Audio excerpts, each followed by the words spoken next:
నమస్కారం ఈటీవీ 360కి స్వాగతం. ముందుగా ప్రధానాంశాలు.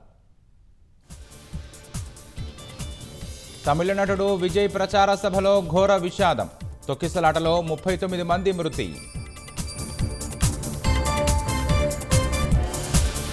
స్థానిక ఎన్నికలకు రిజర్వేషన్లు ఖరారు చేసిన సర్కార్.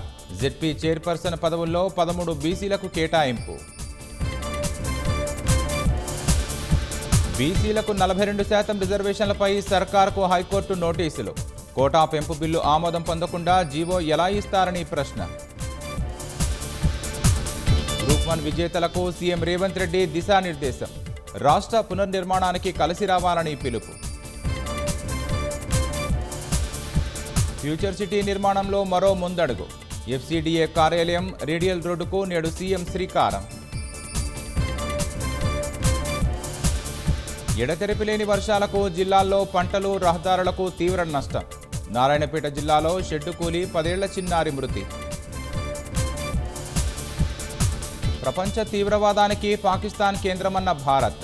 మద్దతిచ్చే దేశాలకు ముప్పు తప్పదని ఐరాస వేదికగా స్పష్టీకరణ. దుబాయ్ వేదికగా ఇవాళ ఆసియా కప్ ఫైనల్.